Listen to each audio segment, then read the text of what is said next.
മലയാള സിനിമയിലെ അണ്ടർറേറ്റഡ് ആയിട്ടുള്ള ഒരു യൂണിവേഴ്സാണ് രണ്ടാനച്ഛൻ യൂണിവേഴ്സ്. അതായത് ഒരു സിനിമയിലെ നായികയുടെ അമ്മ രണ്ടാമത് വിവാഹം കഴിക്കുന്ന വ്യക്തി വില്ലനാകുന്ന കൺസെപ്റ്റ്. ഈ ഫ്രാഞ്ചൈസിയിലേക്ക് ആദ്യം വന്നത് MRC ആയിരുന്നു. 1989 പുറത്തിറങ്ങിയ നഗരങ്ങളിൽ ചെന്ന് രാപ്പാർക്ക. തൊട്ടടുത്ത വർഷം തന്നെ number 20 Madras mail MG Soman ചെയ്ത RK നായർ എന്ന ക്യാരക്ടറും ഇതേ യൂണിവേഴ്സിൽപ്പെട്ട ആളായിരുന്നു. ഈ യൂണിവേഴ്സിലേക്കുള്ള അടുത്ത എൻട്രി 8 വർഷങ്ങൾക്ക് ശേഷമായിരുന്നു.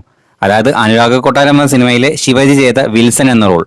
പക്ഷേ ഈ സിനിമയിലെ മെയിൻ വില്ലൻ സ്റ്റെപ്പ് ബ്രദർ ആണ്. എന്നാൽ സ്റ്റെപ്പ് ഫാദറും വില്ലൻ തന്നെയാണ്. പിന്നീട് ഈ യൂണിവേഴ്സിലേക്ക് കടന്നു വന്നത് നമ്മുടെ കൺവിൻസിംഗ് സ്റ്റാർ ആയിരുന്നു.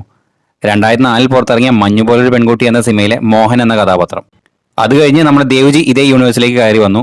2007 പുറത്തിറങ്ങിയ ജൂലൈ 4 എന്ന സിനിമയിലെ വിശ്വനാഥൻ എന്ന കഥാപാത്രം. 2012 പുറത്തിറങ്ങിയ മാസ്റ്റേഴ്സ് എന്ന സിനിമയുടെ കൺസെപ്റ്റ് വേറെ ആയിരുന്നെങ്കിൽ കൂടി ഇതിൽ സിദ്ദിഖ് ചെയ്ത ഐസക് പണിക്കർ എന്ന ക്യാരക്ടർ ഇതേ യൂണിവേഴ്സിൽപ്പെട്ട ആളാണ്. അങ്ങനെ ഈ യൂണിവേഴ്സിലേക്കുള്ള അവസാനത്തെ ഗ്രാൻഡ് എൻട്രി നമ്മുടെ നാരായണ മേസ്ത്രി. 2015 പുറത്തിറങ്ങിയ ഒരു സെക്കൻഡ് ക്ലാസ് യാത്ര എന്ന സിനിമയിൽ ശ്രീ നെടുപണിവേണി ചെയ്ത കഥാപാത്രം. പുള്ളിയില്ലാതെ എന്ത് യൂണിവേഴ്സ്.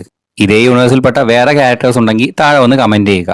അതുപോലെ ഞാൻ പറഞ്ഞ ലിസ്റ്റിലെ നിങ്ങളുടെ ഫേവറേറ്റ് കഥാപാത്രം ആരാണെന്നും ഒന്ന് കമന്റ് ചെയ്യുക. എന്റെ ഫേവറേറ്റ് കഥാപാത്രം the one and only Narayana മേസ്ത്രി.